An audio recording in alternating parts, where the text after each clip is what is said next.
Kung akala mo pare-pareho lang ang SUV ngayon, wait till makita mo to.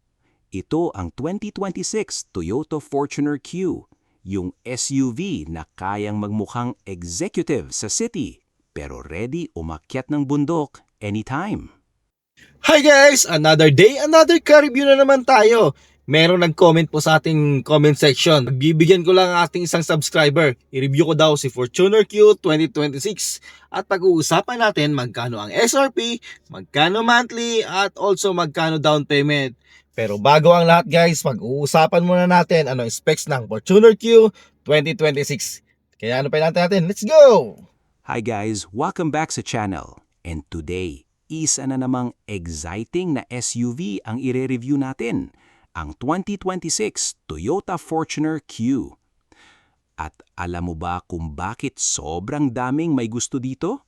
Kasi hindi lang ito basta pogi, powerful, premium, comfortable, at subok na talaga pagdating sa reliability. Perfect ito para sa pamilya, negosyo, long drive, daily driving, at kahit sa mga gusto ng matikas na SUV presence sa daan. So, sa video na to, pag-uusapan natin ang engine performance, driving experience, exterior, interior, technology, safety, at kung bakit hanggang ngayon, isa pa rin ang Fortuner sa pinakahinahanap na SUV dito sa Pilipinas. So, make sure na tapusin mo itong video. Engine performance. Simulan agad natin sa pinaka-exciting na part, ang engine. Ang 2026 Toyota Fortuner Q ay powered by a 2.8-liter 4-cylinder turbo diesel engine. At ito ang numbers niya, 204 horsepower, 500 Newton meters ng torque. At honestly, ramdam mo talaga yung lakas niya. Hindi itong SUV na hirap humatak. Kahit puno ng sakay, may kargang gamit, paakyat, overtaking sa highway. Kayang-kaya niya. At dahil 500 Newton meters ang torque niya, konting apak mo pa lang sa silinyador, ramdam mo agad yung power. Paired na rin ito sa 6-speed automatic transmission. Kaya smooth ang shifting at hindi stressful i-drive kahit traffic sa city. At isa pa sa pinakagusto ko dito, mataas ang ground clearance. Meaning, kampante ka kahit baha, rough roads, humps, lubak. Talagang bagay na bagay sa road conditions dito sa Pilipinas. At kahit malaking SUV ito, surprisingly, madaling i-drive. Hindi siya nakakakaba gamitin. Now, syempre, marami rin nagtatanong, matipid ba? For a big SUV, yes, very decent ang fuel consumption niya. Dahil diesel engine ito, mas fuel efficient compared sa gasoline SUVs. Perfect talaga for long drives, family trips, business use. At dahil malakas ang torque, hindi mo kailangan pigain yung makina para umarangkada. Exterior design. Now, let's talk about the exterior. Honestly, isa sa pinakamalakas na selling point ng Fortuner, yung porma niya. Pag nakita mo ito sa daan, alam mong premium SUV talaga. Sa harap, mapapansin agad yung malaking front grille, aggressive bumper design, sleek LED headlights, LED daytime running lights. Kaya kahit gabi, sobrang premium ng dating. Meron na rin itong front fog lamps, sequential turn signals, at sporty body styling. At syempre, yung alloy wheels niya, talagang nagbibigay ng macho at commanding presence. Sa side profile naman, malinis at elegant tignan. Meron itong chrome accents, side steps, power folding side mirrors, at roof rails. Habang sa likod naman, very premium din ang dating.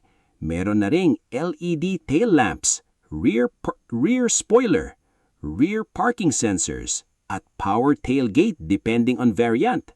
Kaya saan mo tignan, pang-executive talaga ang dating.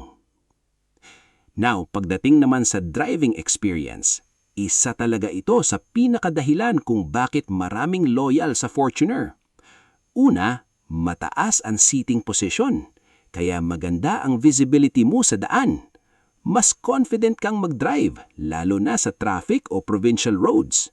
At dahil elevated yung upuan, mas commanding yung feeling. Parang hari ka ng kalsada. Pagdating naman sa suspension, mas refined na yung ride comfort compared dati. Hindi na sobrang tagtag, kaya kahit long drive, comfortable pa rin ang biyahe. At eto pa, tahimik ang cabin.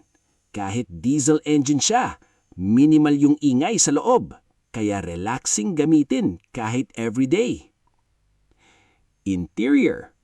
Pagpasok mo sa loob, dito mo mafe-feel yung premium vibe ng Fortuner Q.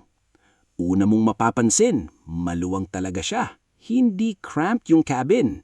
Perfect para sa pamilya. The seats are wrapped in premium leather, kaya mas sosyal yung feel. Yung front seats, comfortable kahit long drive. At syempre, automatic climate control na rin. Kaya kahit tanghaling tapat sa Pilipinas, comfortable pa rin ang cabin.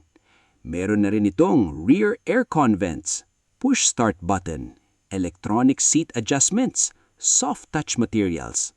At honestly, simple pero classy yung interior layout. Pagdating naman sa technology, loaded din ang Fortuner Q. Meron itong malaking touchscreen infotainment system na compatible sa Apple CarPlay at Android Auto. Meaning, pwede mong agad i-connect yung smartphone mo for navigation, Spotify, YouTube Music, calls at messages. Meron na rin itong Bluetooth connectivity, USB ports, premium speakers, at steering wheel controls.